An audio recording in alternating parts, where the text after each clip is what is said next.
RingCentral's AI receptionist uses voice AI to answer on the first ring, so you'll never miss a call again. In just a few minutes, you can personalize your own AI receptionist to answer questions, route calls, schedule appointments, and even send texts in multiple languages. Plus, it's easy to scale.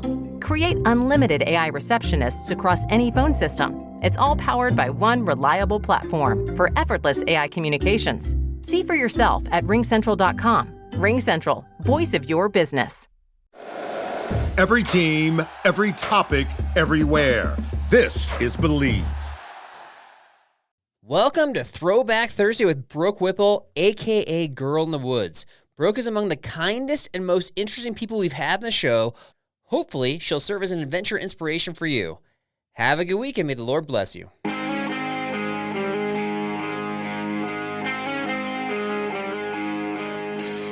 With me today is one of the most famous outdoor women in the world, an off-grid adventure enthusiast who makes you feel like you can build a backcountry mansion yourself. Girl in the Woods, Brooke Whipple. How's it going today? Oh, thank you. I appreciate that. Yeah, I'm doing great. How are you doing? I'm doing great. It's a pleasure, like I was talking to you beforehand, to have you back on the show. We're excited to hear all that you're doing. You're just like an inspiration to so many folks out there. So thank you for coming on. Oh, thank you. So I've been kind of going through your videos over the last few weeks or so and doing some research here. So according to Bathroom Magazine, you are the third best designer of rustic outhouses. Can you care to guess who's ranked above you? Okay, wait, is that real? Bathroom Magazine?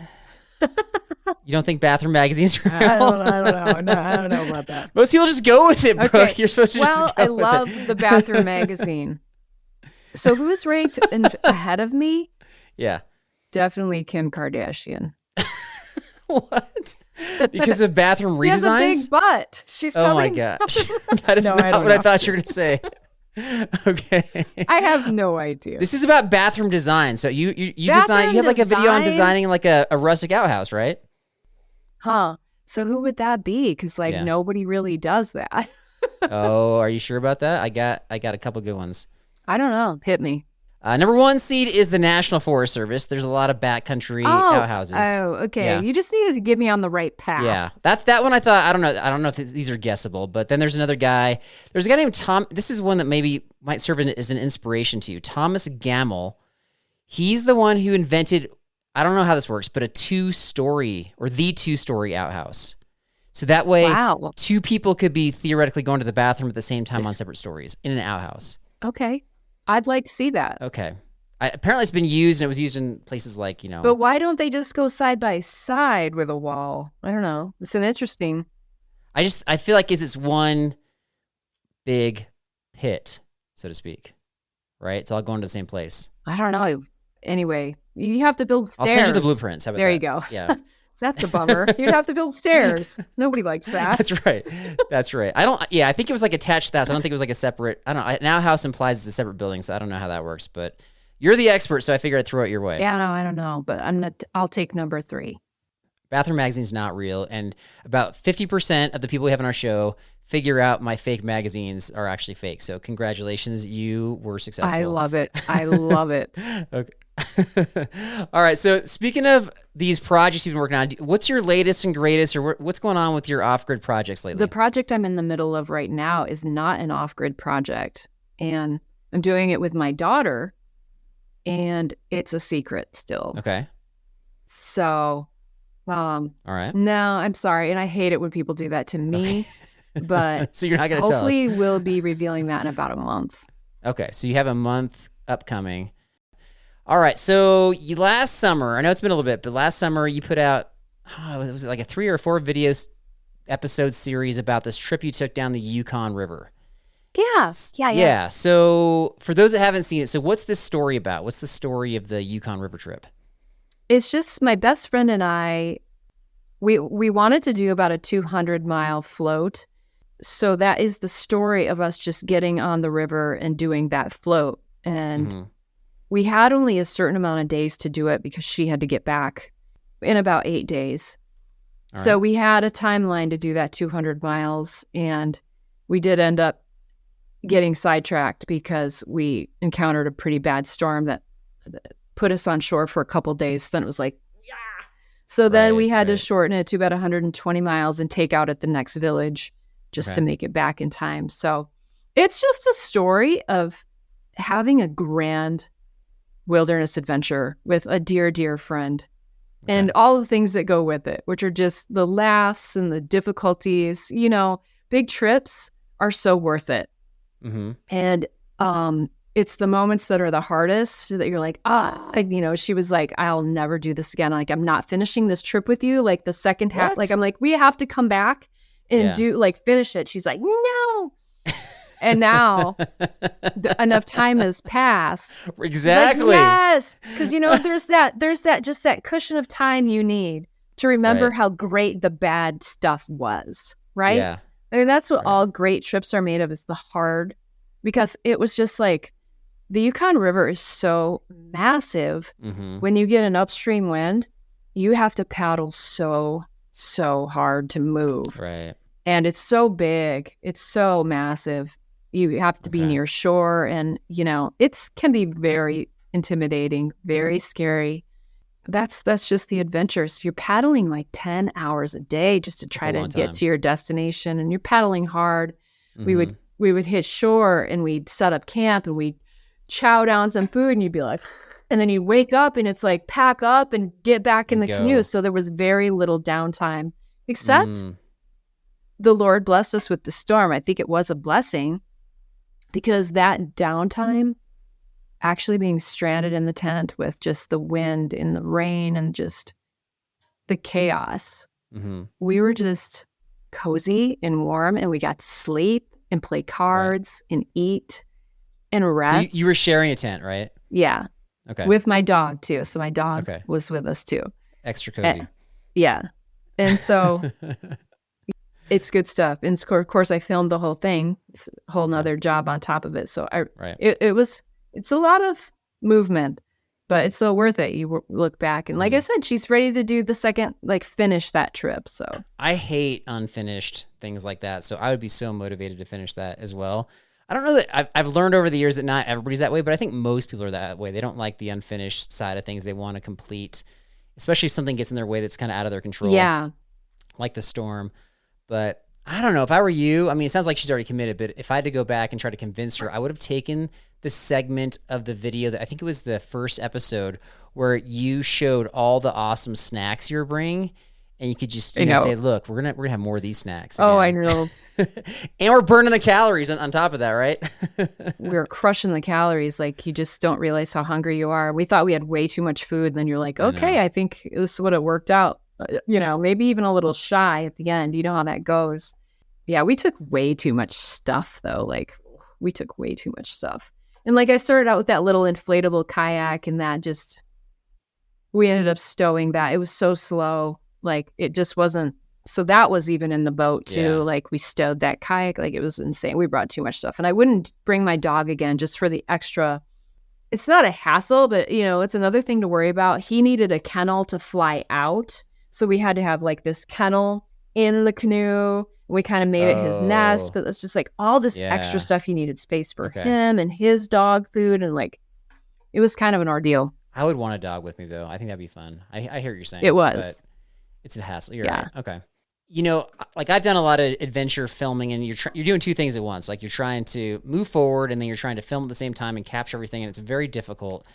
Was there anything that we didn't see, anything off camera, interesting encounters you might have had, maybe even people encounters, animal encounters, just anything weird or interesting that just didn't get captured as part of the story from that video series? I really tried to get everything. There was quite a few times we had, not a few times, I mean a couple, where actual skiffs would just come blazing by us with no regard to how they were going to swamp us with their weight. Okay. Very, extremely rude. Like, why you would do that to anybody in a small vessel is beyond me. And so obviously, you know, I'm paddling and not filming at that moment unless you have a GoPro going. So there was just a couple of those. Do you like shake your fist at them, or how do you respond to that? No, because you're just like disappointed. You know, you're disappointed in humanity. I guess is the thing. Because, like, why would you do that? Why would you do that to somebody in the middle of nowhere? And, there's people who feel very entitled to their little piece of land in the world, right? Like, this is our area. If we want to show you that it's ours, we'll go by you fast in our skiff and make you suffer. Or, that mentality. You think that's what the purpose was behind that? Yeah, kind of. Even though we're Alaskans or whatever, like, it's just kind of that end of rotor mentality, like, get out of our area. You don't live here. That kind of attitude. I can't be for sure, but if I had to guess, you're looked at as somebody who doesn't live in that spot. So I really don't know, but it's not cool. You're just like disappointed, Gotcha. I was filming one thing and then we saw a skiff coming to us. I put my camera down. Like, I don't know what they want. I don't know what this is going to be. I'm definitely not going to be filming when they come approach us. So I didn't film that. It was cordial. It was fine. But when you're just that far out in the middle of nowhere, it's just unsettling to be approached. Oh, for sure. By anybody. Did you feel like mentally and emotionally prepared for that? Like, we might get approached by somebody who may or may not want us in this area, like ahead of time. Were you kind of thinking through that ahead of time?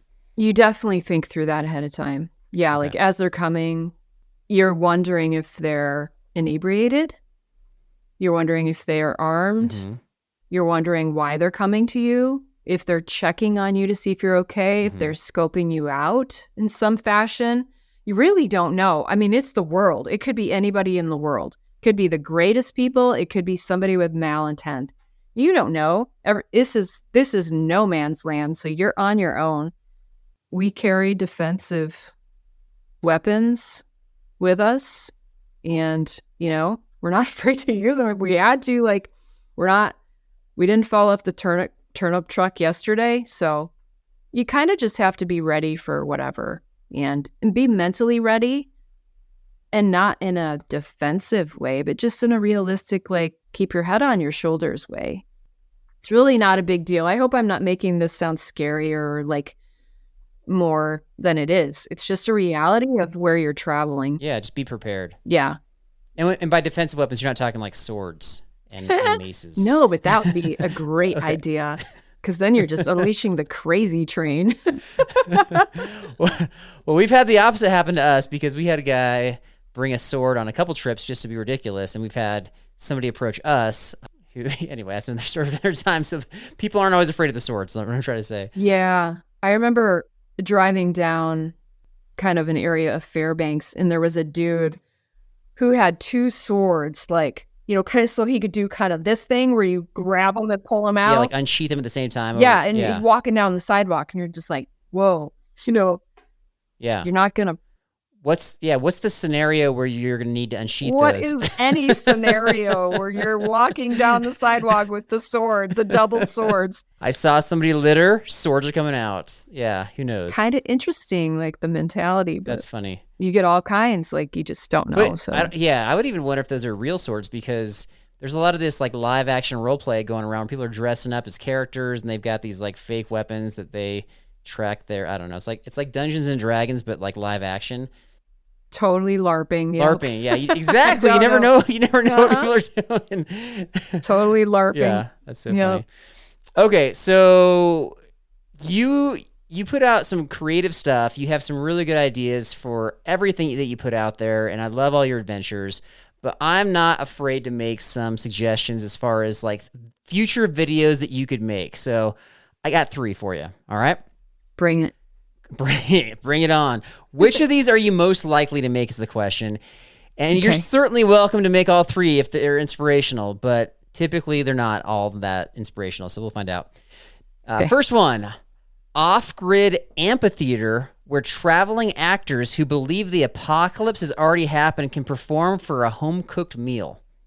Number 2, a treehouse mini community where shelters can only be reached by swinging vines or ropes, no ladders. Okay. And then number 3, a hobbit hole with a perfectly round door. Okay. I love the tree houses and the hobbit hole. Okay. They're both wonderful ideas.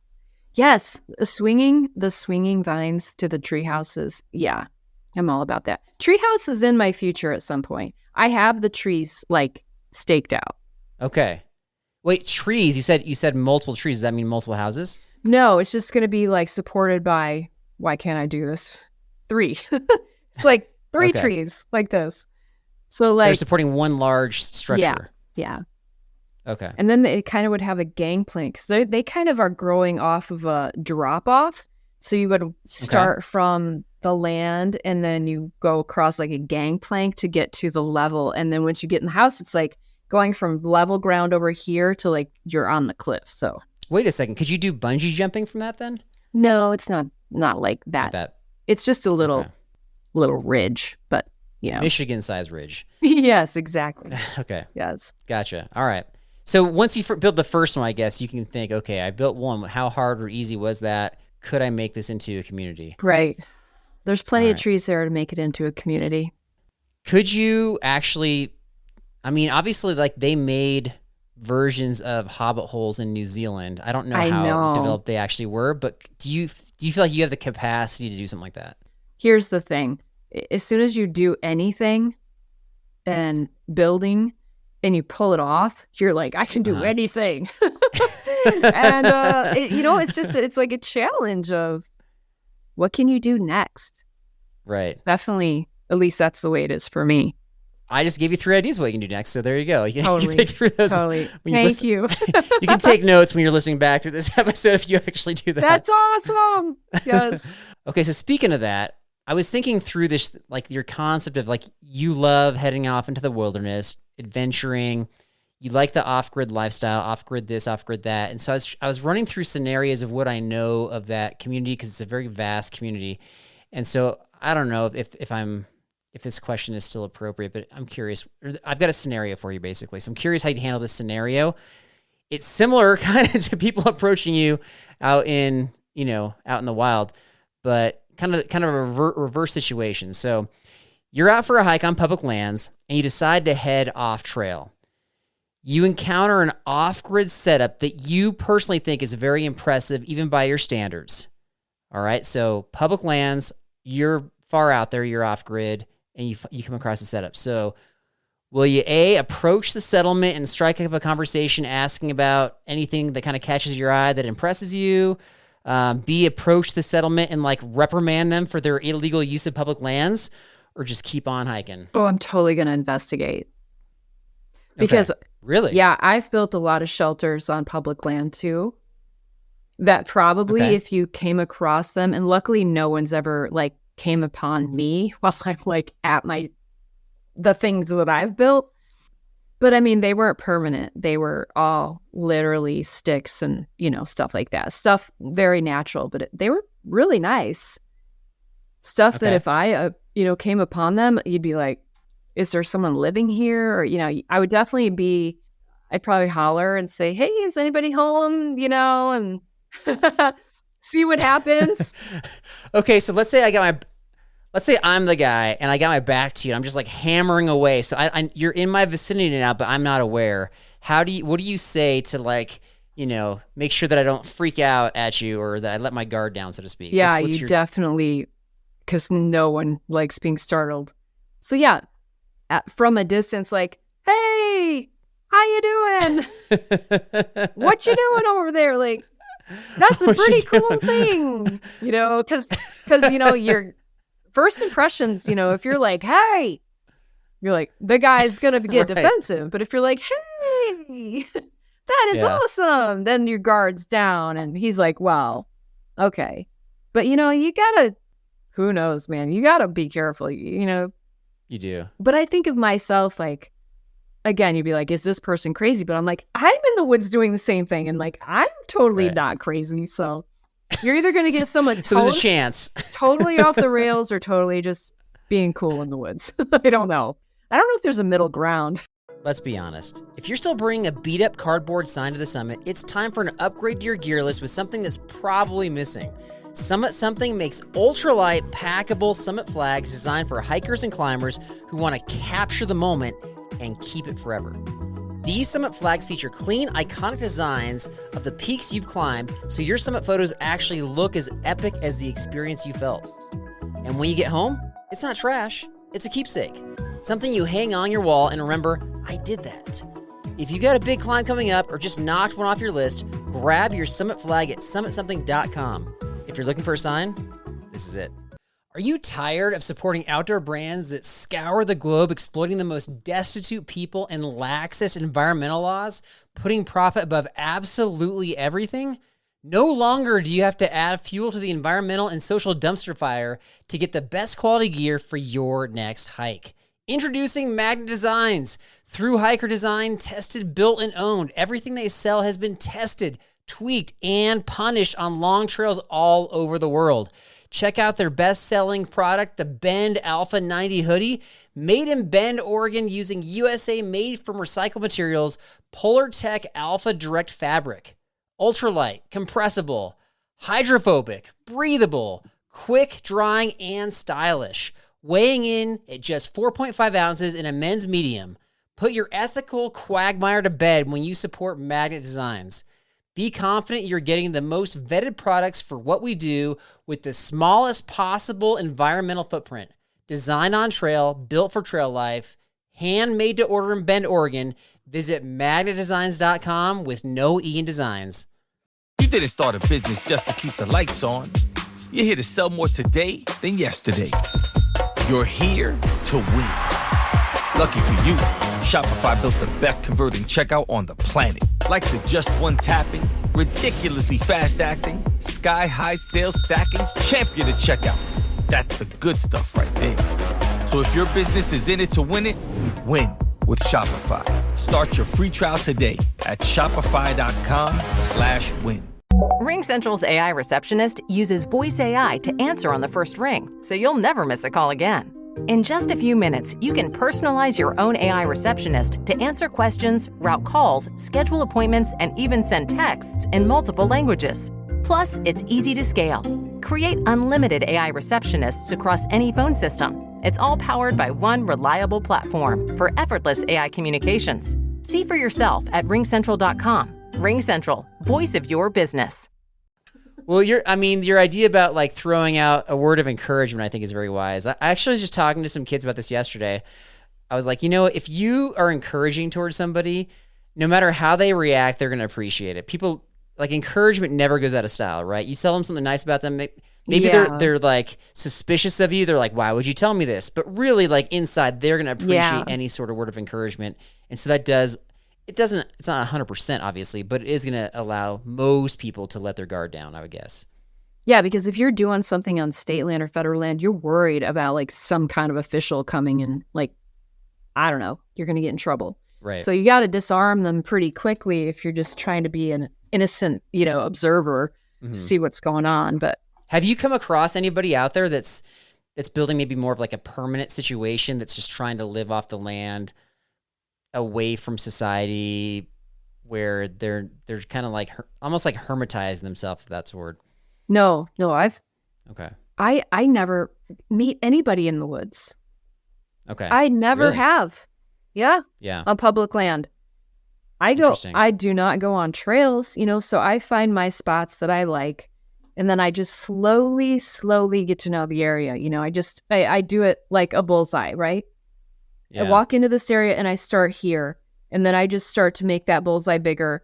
And pretty soon I know the land, and then I know how it lays and what's there. And that's how I kind of get to know an area I'm not familiar with. Over time, going in and out, seeing it from different directions, seeing it in different seasons. I've never run into a darn person. Now I see like tree stands left behind. I see stuff, Evidence, I see evidence of people, right? But I have never run into anybody. So I think the off trail, kind of wanderers are not very common. I think if you're by a hiking trail or something, maybe the closest 200 yards on either side of a trail, you might find people. Yeah. But I don't think people are just going out wandering, which is a shame because wandering is the best thing in the world. Like you're guaranteed to be alone. Just don't get lost, let people know where you're going, of course, and the general area. And I always tell my husband, like, hey, I'm going over to this, my spot. And I took him there one time so he knew where to go and look for me if he had to, because you're not going to describe it like, okay, you park here and then you go, he's not going to know where I'm at. It's a big piece of area, big area. If you really want to, you can bring the GPS trackers, and really that way they can track the dot on the computer if they really want to be aggressive about it. But yeah, you'd have to have GPS. Mm-hmm. Yeah. So where this question came from, though, is I met up with some folks who live near Rocky Mountain National Park. And they just live in a podunk town up in the mountains. And they say about once a year, there's like a couple different people that come down from the mountains that literally live in the national park illegally. They think they live out of tents. They're just like, they're tent living the whole year. And they just periodically come down and get some supplies or just, go to the bar or something. And they just, they basically are hermits up there. And they're living far enough off trail that nobody ever encounters them. I imagine they're probably poaching. Like, we don't know for sure, but I imagine they're doing some of those types of things. And it's not a community because they're all by themselves and they're all individuals kind of separately doing this, but they're out there. And so just the thought of like people are like living out here is interesting to me. I'm guessing it's more than 200 yards off trail, obviously, but it's just a crazy thought. So I don't know. That's where that came from. There was a woman and her sister and the lady's son. They tried to do that. And this was in Colorado last year. This was really recent. And they died.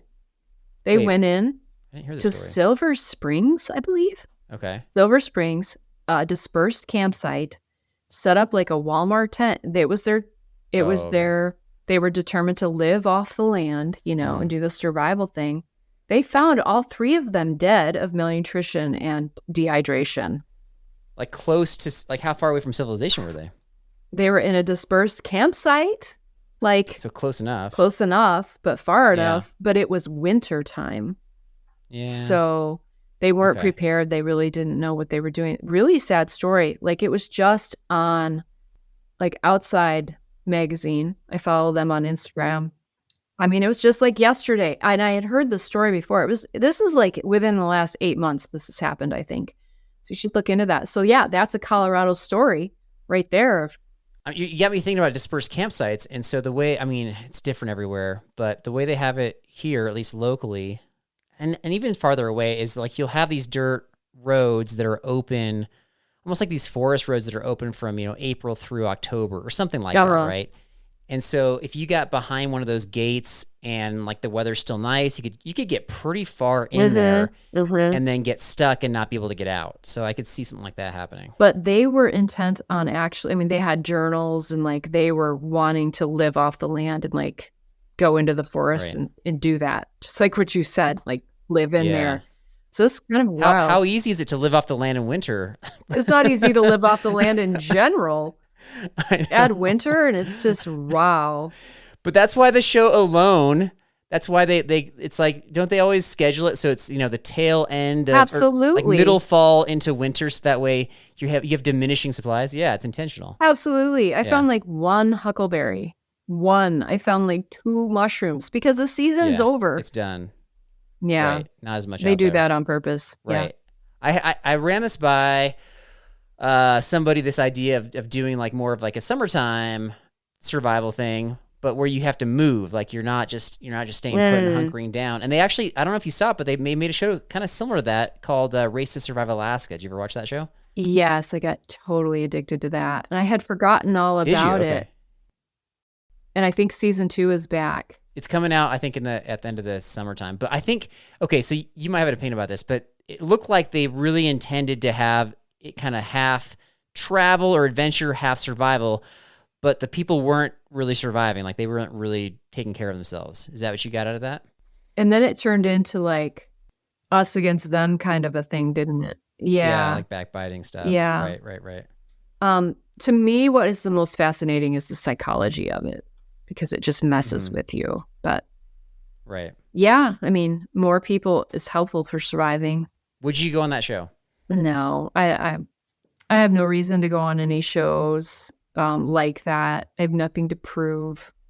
No, nothing could beat the experience from alone. Yeah, not that I wouldn't suggest you have anything to prove. I just thought you might think it's fun. No. I get that, but it's not fun. It's really hard. It's really hard, and starving is not fun. And I mean, it's really great to see where your edge is and, challenge yourself. But 2 times, I mean, it's really hard on your body. It's really like going back is like, ugh, it would weigh heavy. Yeah.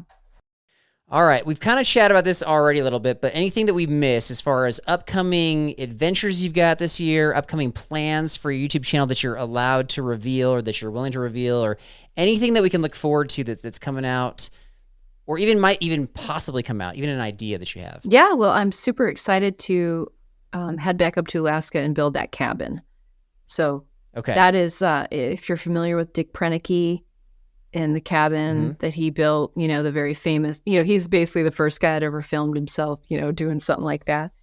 I am the age that he was when he built his cabin. So it's kind of like I harvested the logs last summer. Now they're drying, and to actually go try to do this on my own. So that's what I'm hoping for. Well, Brooke, thank you so much for taking the time to come on our show. As you continue to put out more and more awesome content and adventures and projects, don't be shy. Send them our way. We'd love to keep pumping them up because we love what you do on our show. And we just feel so blessed that you took the time to be on our show. So thank you. Well, thank you so much. It was an honor to be here, and I hope you have an amazing summer as well.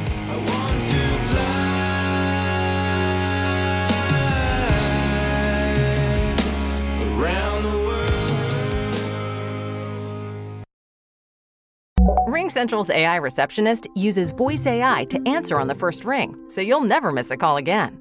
In just a few minutes, you can personalize your own AI receptionist to answer questions, route calls, schedule appointments, and even send texts in multiple languages. Plus, it's easy to scale. Create unlimited AI receptionists across any phone system. It's all powered by one reliable platform for effortless AI communications. See for yourself at ringcentral.com. RingCentral, voice of your business. If you like the show, please take a moment to rate, review, and subscribe. It really does help the show to grow.